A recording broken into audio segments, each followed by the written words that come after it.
Bonjour à tous, bienvenue pour la quotidienne du lundi 16 novembre. Aujourd'hui, en plateau, nous recevons la municipale en charge de l'enfance et de la jeunesse pour la ville de Gland, Christine Giraud. Retour sur les stands de médiation qui ont eu lieu cet été. On en fera le bilan en plateau. En sport, Joël Brunner vous propose une interview à distance du jeune triathlète de Communy, Thibaut Decurnay. Son principal objectif, les qualifications pour les Jeux Olympiques de 2024. En culture, on ouvre une page dédiée à la littérature. Toute la semaine, nous découvrirons un auteur de la région. Aujourd'hui, place et on déguste La Dame de chez Tristan de Jean-Robert Probst.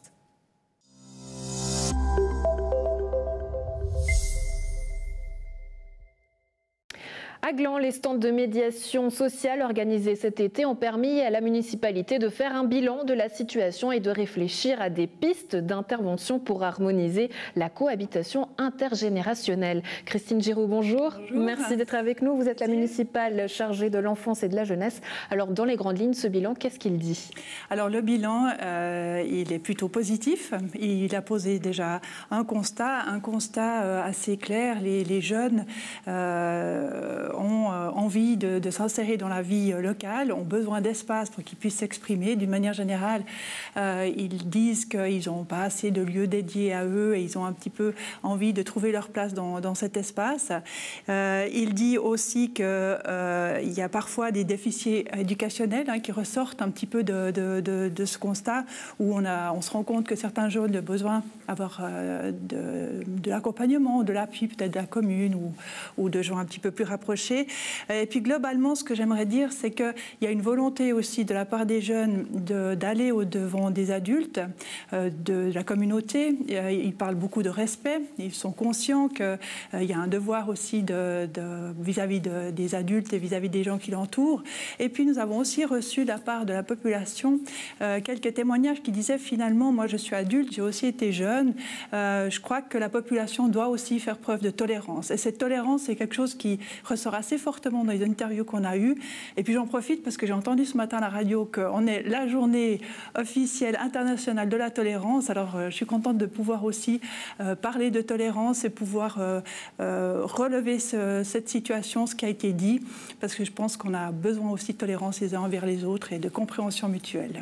Alors vous êtes municipale, mais vous êtes aussi maman. Le fait qu'on dise le problème, c'est les jeunes, qu'est-ce que c'est pour vous? Alors justement, je pense que déjà, il faut bien comprendre d'où vient un petit peu cette situation, enfin ce bilan qu'on a fait. Pour rappel, en juin de cette année, au sortir du Covid, c'est vrai qu'il y a eu quelques débordements, il y a eu des nuisances sonores, il y a eu des jeunes qui ont écouté de la musique un peu tard le soir, il y a eu quelques dégâts aussi, mais ça c'était un peu dans la situation Covid 2020 et malheureusement elle est là un peu pour tout le monde, ça s'est passé dans plusieurs villes. À la suite de ça, c'est vrai qu'on s'est rendu compte qu'il fallait faire quelque chose, ça a été entamé par l'Office jeunesse. Et malgré tout, c'est une minorité de jeunes qui posent problème. C'est toujours une minorité, mais c'est forcément toujours de ceux-là qu'on parle. Et je crois qu'il y a vraiment un besoin de clarifier la situation. C'est d'ailleurs un petit peu le but aussi de ce bilan, pour montrer qu'il y a, bien sûr, ça peut être des jeunes, puisqu'ils ont par définition plus de motivation, plus d'énergie peut-être que les plus âgés, qui sont peut-être beaucoup plus dans l'espace public. Donc, par définition, on les voit plus. Mais c'est largement pas la majorité. Et ce serait vraiment trop réducteur de dire c'est les jeunes, c'est toujours les jeunes, c'est les jeunes les méchants. Au contraire, je pense qu'on a une population jeune, on a presque 15% de la population qui a entre 15 et 25 ans à Gland, donc c'est quand même assez important. Et il y a des jeunes magnifiques qui ont des projets, qui ont des envies, qui sont pleins de bonne volonté et plein de ressources aussi. Et je crois que c'est aussi notre rôle en tant que commune de les mettre en avant. Et alors là, maman qui parle, oui, alors clairement, elle a envie de dire que les jeunes sont magnifiques, ils font des études, ils ont une éducation qui est là et ils ont des ressources vraiment importantes et je crois qu'on doit les valoriser. Du côté de la population, on ressent quand même un certain ras-le-bol. Sur les réseaux sociaux, c'est d'ailleurs très vif. Du coup, quel est le rôle? C'est de pouvoir calmer les tensions puis de pouvoir écouter tout le monde? Ou comment est-ce qu'on fait pour résoudre ce problème? Alors effectivement, les réseaux sociaux ont joué un rôle indéniable dans cette crise, si on peut l'appeler comme ça, au sortir du Covid. C'est d'ailleurs aussi ce qui a un petit peu mis la puce à l'oreille à l'Office jeunesse en se disant attention, lorsque les gens s'expriment de manière assez forte, assez virulente sur les réseaux sociaux, ça peut cacher un ras-le-bol, ça pourrait engendrer des débordements, ça pourrait aussi déborder sur des véritables problèmes si tout d'un coup on devait en venir aux mains, enfin on peut imaginer plein de choses. Et là, il y a eu cette volonté, cette idée de dire stop, on doit absolument calmer le jeu, d'où l'idée de ces stands qui ont été organisés à la gare, à Cité Ouest, à Mauverney, pour aller devant la population, pour montrer qui sont ces jeunes et avoir des discussions avec les habitants. Ça a été refait en septembre et là c'est vraiment, je pense que ça a été important quand même qu'on ait pu un petit peu désamorcer certaines situations conflictuelles. Elles sont peut-être encore là, il y a peut-être encore des gens qui sont un peu négatifs par rapport à ce qui se passe dans la rue, je le comprends parfaitement. Il faut se souvenir que les jeunes par définition occupent plus d'espace public, puisqu'ils ne sont pas comme les adultes qui ont leur appartement, etc. Donc forcément qu'ils vont chercher à être à l'extérieur, sont plus visibles. Mais c'est important, voilà, la tolérance dont on parlait tout à l'heure, de vraiment calmer les esprits. Peut-être aussi de montrer à la population que la municipalité n'est pas simplement spectatrice, elle met aussi en place un certain nombre de mesures pour justement créer ce dialogue qui est important. Donc justement, parlons-en de ces mesures. Le but aujourd'hui, c'est de donner plus de place aux jeunes, notamment dans l'espace public, ou comment est-ce que vous allez faire ? Concrètement, au sortir de ces médiations, il y a un rapport qui a été établi par l'Office Jeunesse. Ce rapport, il est en ligne sur le site internet de la commune de Gland, où on peut le consulter. Il fait état du constat dont on vient de parler et il propose aussi un certain nombre de mesures qui seront mises en place ces prochaines semaines, ces prochains mois. Il faut bien se rendre compte aussi que l'Office Jeunesse n'a pas attendu cette crise pour réagir. Il y a tout un travail qui est déjà fait depuis plusieurs années. Mais concrètement, il y a 6 mesures qui vont être proposées. La première, c'est déjà effectivement de donner un peu plus de place aux jeunes dès 16 ans. C'est-à-dire que jusqu'à l'école, ils sont généralement encadrés par l'école. Et puis, à 16 ans, entre 16 et 18, on n'est encore pas majeur, on veut quand même sortir. Donc là, l'idée, c'est que le Parlement des jeunes, qui se trouve à la Pépinière, ouvre son salon de quartier. Salon de quartier, c'est la petite buvette, c'est le lieu où on peut se retrouver pour les jeunes de 16 ans, dès 16 ans, tous les mardis de 18h à 19h30 et le dimanche après-midi de 14h à 17h. Donc ça, c'est nouveau. Est-ce que ça suffit ? Parce que c'est des horaires qui sont très tôt, finalement, quand on parle d'incivilité, de bruit, c'est des horaires qui sont plus tard. Alors, on fait le pari que c'est toujours ça de prix. C'est toujours des moments où on peut échanger, où on peut quand même désamorcer aussi certaines difficultés, retrouver des amis, discuter. Donc là, c'est déjà des horaires qui sont mis en place. La deuxième chose, c'est beaucoup d'aller dans les quartiers. Les travailleurs sociaux, donc on a 2 travailleurs sociaux de proximité, vont faire l'acquisition d'un triporteur ou d'un vélo électrique pour se rendre là où les jeunes sont, aller dans les quartiers, aller plus vers les jeunes et pas simplement leur demander de venir, par exemple, à la Pépinière. Ensuite, on a envie de développer aussi des ateliers de prévention. Ça va probablement se passer à l'intérieur, à la Pépinière. Travailler encore plus sur des thématiques comme tout ce qui touche aux dépendances, enfin, aux consommations, tout ce qui touche au travail, à son apprentissage, aux études, à la sexualité, tous des sujets qui préoccupent nos jeunes. L'idée aussi, c'est de renforcer un projet qui a déjà démarré, mais c'est des vidéos, c'est des montages vidéo, ça pourrait devenir un jour des courts-métrages ou des émissions. On a un collectif d'une 40aine de jeunes, donc tout ça sous l'égide des travailleurs sociaux de proximité, qui ont déjà fait des vidéos de présentation du travail social, qui parlent de leur quotidien, qui parlent de leurs difficultés, qui parlent de leurs besoins. Et ça, c'est un projet qui va encore être soutenu, encore être porté plus fortement. C'est toutes des mesures qui passent finalement par un certain aspect éducatif. Absolument. Éducatif, associatif et faire des projets ensemble. Donc ça répond aux 4 critères qui sont aussi repris par la politique jeunesse cotonale. C'est tout ce qui est prévention, protection de l'enfant et des jeunes.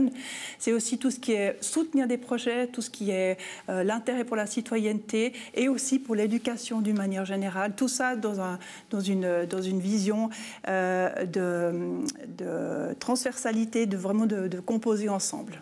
On sait que les patrouilles de police étaient aussi plus nombreuses. Est-ce que là, vous allez continuer à collaborer justement avec la gendarmerie et la police ? Oui, alors Personnellement, je participe à des réunions avec la gendarmerie à un rythme d'environ une fois par mois. Donc il y a une collaboration, on se connaît bien. Ça passe aussi avec le service de sécurité qui est géré par ma collègue Jeannette Weber, où là il y a des échanges réguliers. Il est évident que l'aspect sécuritaire, c'est pas parce qu'on est jeune qu'il y a un non-droit. Donc évidemment que tout ce qui est qui sort en fait des cadres doit être surveillé et doit être cadré. Donc ça ne change rien.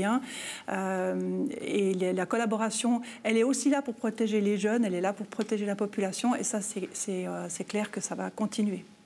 J'ai l'impression que ça passe surtout par une valorisation de l'image qu'on se fait des jeunes. Et à l'avenir, est-ce que vous allez quand même garder ces rencontres qu'il y a eu intergénérationnelles entre les jeunes et les personnes plus âgées? En tout cas, je les appelle de mes voeux, parce que ça fait maintenant 8 ans que nous avons mis en place avec l'Office Jeunesse, par exemple, l'accueil de midi, où c'est des personnes âgées du groupe Vivague qui viennent pour surveiller, enfin pour tenir compagnie aux jeunes après la pause de midi. Hein, ça s'appelle c'est presque un lapsus, surveiller. Oui, surveiller, c'est un lapsus, c'est pas tout à fait correct. C'est vraiment une compagnie, en fait. Il y a la ludothèque aussi qui est présente, et c'est des moments qui sont extrêmement riches. Là, c'est stoppé malheureusement parce que pour des mesures sanitaires, mais on espère vivement que ça reprenne en janvier, enfin dès que ce sera possible. Donc je pense que cette mixité, cet échange, et puis se connaître tout simplement, c'est très important. Et valoriser le travail qui est fait par l'Office Jeunesse au service des jeunes, valoriser les jeunes eux-mêmes, c'est vraiment quelque chose qu'on se doit de faire pour c'est aussi notre avenir, les jeunes. Ouais. Christine Géraud, municipale en charge de l'enfance et de la jeunesse pour la ville de Gland. Merci beaucoup d'avoir répondu à nos questions. Merci à vous. Bonne journée.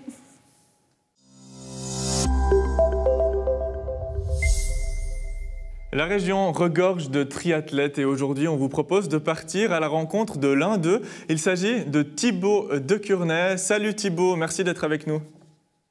Salut Joël. Bonjour On te retrouve depuis Macolin. Explique-nous un peu ce que tu y fais à Macolin. Alors actuellement, je suis en cours de répétition pour l'armée en tant que sportif d'élite. Et je vais effectuer plusieurs semaines ici à Macolin où je peux m'entraîner dans des bonnes conditions avec un bon groupe où j'ai accès à toutes les installations sportives, ce qui n'est pas trop le cas dans le canton de Vaud où par exemple les piscines sont fermées. Donc c'est vraiment une chance d'être ici. Oui, je pense que beaucoup de jeunes Suisses t'envient. Explique-nous maintenant, tu es là-bas puisque tu fais du triathlon à très très haut niveau. Tu as 22 ans, quelles sont un peu tes meilleures performances jusqu'à présent? Alors actuellement, je suis dans l'équipe suisse élite de triathlon cadre C. Mes principaux résultats sont plusieurs qualifications au championnat d'Europe junior et U23, ainsi qu'une qualification au championnat du monde U23 et une participation aux Jeux olympiques militaires. Et aussi plusieurs podiums en championnat suisse junior et youth. Des résultats donc qui te permettent de rêver. Et récemment, tu as lancé un projet de crowdfunding sur la plateforme I Believe in You, puisque tu t'es lancé un objectif dans 4 ans, les Jeux Olympiques. Exactement. J'ai lancé ce projet de crowdfunding sur la plateforme I Believe in You avec comme gros objectif les Jeux Olympiques à Paris en 2024. Et pour cela, ça nécessite beaucoup de travail, beaucoup d'entraînement et aussi ainsi de soutien financier parce que le triathlon, ça coûte cher et puis c'est pour ça que je compte sur tout le monde pour leur soutien. Le triathlon, c'est beaucoup de matériel, mais il n'y a pas que ça puisque tu devras faire plus de compétitions si tu veux passer du cadre C au cadre B et faire des résultats. Exactement. La qualification pour les Jeux Olympiques, ça passe par des bons résultats sur des compétitions internationales, sur des Coupes du Monde ou des compétitions de cette sorte-là. Et pour arriver à ces compétitions, il faut que j'engrange de l'expérience à l'international et que je puisse performer. Et puis ça passe par beaucoup de dépenses, beaucoup de voyages. Donc c'est un prix. Exactement. C'est quel budget justement une saison de triathlète à ton niveau? Je dirais c'est environ 25 à 30 000 francs en comptant les licences, le matériel, les frais de massage, de transport, les voyages, les camps d'entraînement, ainsi que diverses autres dépenses encore. Ça fait pas mal d'argent à dépenser, mais pour un magnifique objectif à la fin. Et le projet de crowdfunding que tu as lancé il y a de cela quelques jours seulement, combien il te faut pour ce projet? Combien espères-tu, on va dire? Alors j'ai fixé le budget de mon projet à 8 000 francs et j'ai 2 mois pour atteindre cette somme-là et puis j'espère que ça va le faire et puis je me réjouis des prochaines années d'entraînement et de compétition. La suite de la saison, comment est-ce que tu la vois? Bon, on approche de l'hiver, donc il y aura forcément une petite pause, mais la suite, elle s'avoue être très importante pour toi, puisque c'est dans ces années qu'on devient vraiment un athlète confirmé. Exactement. Là, c'est l'hiver, je vais plutôt beaucoup m'entraîner sans faire vraiment de compétition. Et l'année prochaine, quand la saison va arriver, c'est là que je vais essayer de performer au fil des années et puis que je me rapproche de plus en plus de cette élite mondiale pour pouvoir espérer aller au JO en 2024. Et ça se construit justement sur plusieurs années. Et ça commence déjà dès l'année prochaine, en 2021, ainsi qu'en 2022, 2023 et 2024. Tu travailles sur quelque chose de spécifique? On sait que le triathlon, c'est la course à pied, le vélo, la natation. Tu as un point faible? Je dirais pour ma part, le point faible, c'est un peu la natation qui m'a posé plusieurs problèmes sur certains triathlons. Donc cette année, je me suis pris en main et je me suis dit qu'il faut que je change quelque chose et je vais essayer de nouvelles choses en natation et j'espère que ça va payer et qu'ensuite le vélo et la course à pied, ça va aussi bien aller pour la suite. Merci beaucoup Thibaut, bonne chance pour ce cours de répète et on te souhaite que la suite soit fructueuse. Merci. Merci beaucoup à vous tous. Au revoir, bonne journée.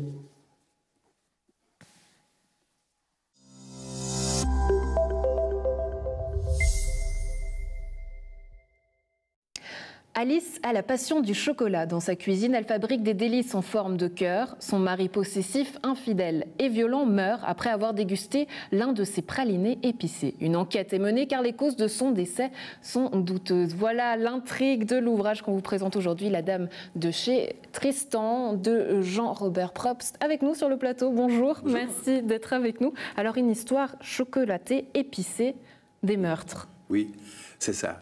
Et puis, en filigrane, je crois que c'est important aussi, en filigrane, il y a une sorte de réquisitoire par rapport à la violence faite aux femmes en général. Parce qu'en Suisse, il y en a beaucoup, il y en a, je pense qu'il y a à peu près 10 000 cas qui sont annoncés, plus tous les autres, parce que les femmes n'ont pas ont peur ou ont honte. Et puis il y a chaque année 14 femmes qui décèdent malheureusement sous la violence de leurs compagnons. Donc ça, c'est vraiment en filigrane, et c'était important que cette femme, cette Alice, qui est elle est adorable, parce qu'on tombe amoureux d'elle tout de suite, elle est gentille, elle est sympa, elle aime le chocolat, elle fabrique des petits chocolats, etc. Et cette femme est vraiment victime de ce mari violent. Et elle essaye toujours de compenser le mal de son mari en faisant du bien. C'est-à-dire faisant du bien en créant des petits chocolats, en les vendant au marché, et puis en les distribuant quelquefois dans les hôpitaux aussi. Alors vous êtes un habitué de l'écriture, plusieurs ouvrages qui sont à votre actif, mais ces personnages, comment est-ce que vous les créez? Comment ils viennent dans votre imagination? Alors j'avais très envie de faire un livre sur le chocolat, dans le domaine du chocolat, avec l'odeur du chocolat. Et puis les personnages, ils sont imaginaires. À part quelques personnages qui sont réels et qui doivent intervenir pour la crédibilité du récit, les autres sont tout simplement imaginés. Cette femme, je l'ai créée, je l'ai dessinée dans ma tête, comme si je la connaissais aujourd'hui. Mais elle n'existe pas dans la réalité. Ou si elle existe, je ne l'ai pas rencontrée. Alors, cet ouvrage a été présenté chez Tristan, qu'on peut lire d'ailleurs dans l'ouvrage. Pourquoi cette passion du chocolat? Vous nous disiez que vous aviez envie de parler du chocolat, mais pourquoi? Oui, tout simplement pour une raison simple, c'est que j'habite Perrois. Ouais. J'habite Perrois, et à Perrois, il y a un chocolatier qui s'appelle Tristan. Donc j'imaginais mal faire un sujet de livre sur le chocolat sans parler de Tristan. Et je suis allé voir Tristan, bien entendu, et je suis allé lui parler de ce roman et je lui ai présenté quelques chapitres et je lui ai demandé si je pouvais utiliser son nom parce que bon, c'est un nom qui est très connu et je voulais pas avoir de problème. Et il était enthousiaste. Et tout de suite, il m'a dit « Ah, c'est formidable, ça me fait plaisir, je suis très flatté d'être dans un bouquin. » Et on a eu un très, très, très bon contact tout de suite. Et c'est la raison pour laquelle, maintenant, on est devenus très amis. Et je présente ce livre chez lui. Je parle de Tristan et il parle de moi, voilà. Vous avez choisi de nous lire un extrait, je vous laisse la place. Absolument. Alors c'est les deux gendarmes, c'est l'inspecteur et le gendarme qui arrivent chez Tristan justement pour annoncer le décès de ce mari violent à Alice. Et puis il s'apprêtait à pénétrer dans la boutique chocolatée lorsque le gendarme retint son supérieur par la manche. « Attends, si tu veux connaître l'extase de ta vie, il faut fermer les yeux et retenir ton souffle avant d'entrer. » L'inspecteur, surpris, obéit aux injonctions de son compagnon. Il prit un grand bol d'air, ferma les yeux et le suivit dans le royaume de Tristan Carbonato. « Voilà, tu peux ouvrir en grand tes yeux et tes narines, » ordonna le gendarme. À l'intérieur, tout était blanc, d'une blancheur totale, surprenante, quasi irréelle, avec un peu partout des touches formant un camailleux de brun doux, brun clair, brun foncé, brun noir. Le chocolat s'y étalait sous toutes ses formes, en plaques, en bâtonnets, en sachets, en grappes, en barquettes et en feuilles finement ciselées d'une grande délicatesse.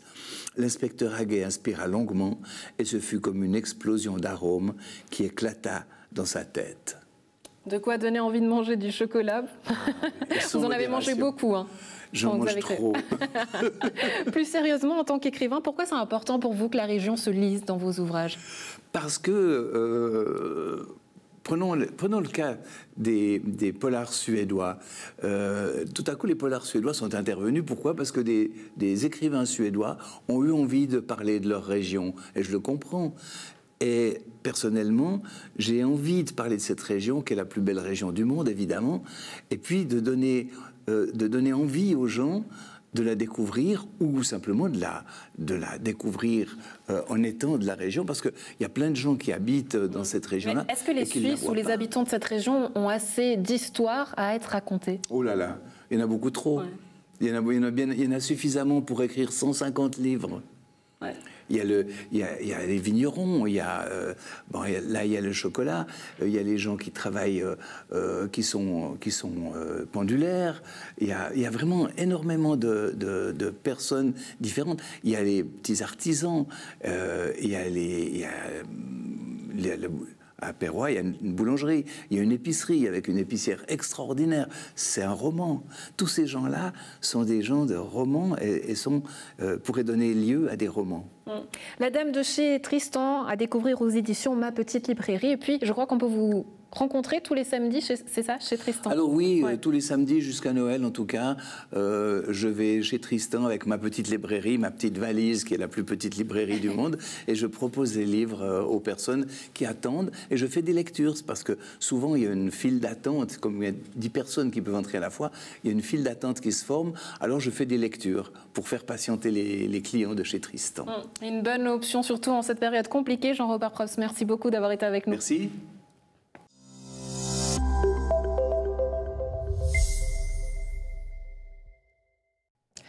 C'est tout pour la quotidienne du lundi 16 novembre. Un plaisir d'avoir été en votre compagnie. Bonne suite de programme. À demain.